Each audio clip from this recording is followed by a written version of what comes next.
Жогорудагы уюлдук телефонго тартылган видео тасма заматта интернет желесине тарап, учурда социалдык тармактын колдонуучулары тарабынан кызуу талкууну жаратып жаткан чагы. Окуя 12 мартта Кара Суу шаарынын Гагарин көчөсүндөгү дал ушул 14-үйдүн астында жүз берген. Окуянын келип чыгуу себебине ошол карызын айынан деп айтышууда. Азыр биз күбөлөрдөн дагы толугураак маалымат алып көрөбүз.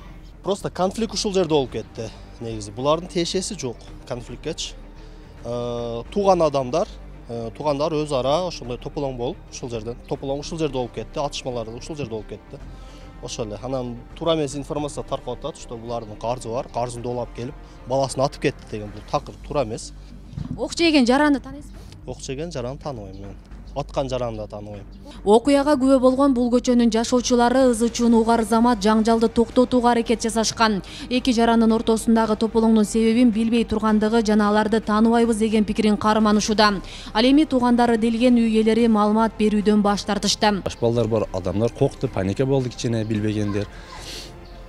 Жакшы болот. Эми мен өзүм оюм ушу жакшы иш болот да, курал колдонуу керек эмес.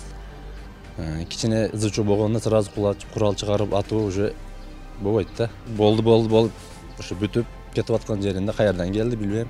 Курал колдонуп дагы паника болуп кетти да. Дагы билбейм, эми дагы өздөрү билет да, өзү. Ок чыгарган кишини тааныбайсыздарбы? Жок, биз тааныбайбыз. Мен ушу кошунамды тааныйм. Жаңжалда травматикалык тапанчадан 2 жолу ок атылып, андан 33 жаштагы бир адам башынан жана бутунан жаракат алып, Кара Суу райондук ооруканасына жеткирилген. Дарыгерлер анын абалын туруктуу оор деп баалашууда. Жардам алып, бизге медициналык кароо өткөзүлүп, предварительный алдын алуу диагнозу койгон, дартаты, ЗЧМТ, сотрясение головного мозга, огнестрельное ранение лобной области и левого бедра. Биринчи жардам көрсөтүлүп, азыр абалы оор, бирок туруктуу.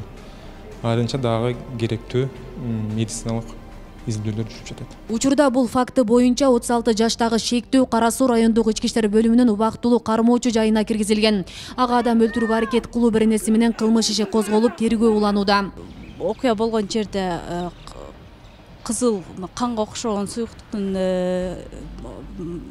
суюктуктар алынып, андан сырткары ошол тапанчадан атылган 2 гильза алынган.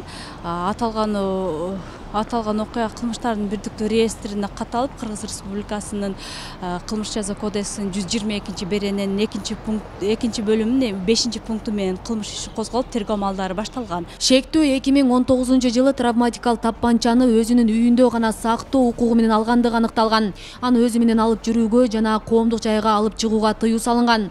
Бул эреже 1999-жылдын 9-июнь күнү кабыл алынган номер 49 Кыргыз Республикасынын курал жөнүндө мыйзамынын 8 беренесинде каралган. Адамдар топтолгон жерге алып чыгууга, колдонууга тыюу салынган да.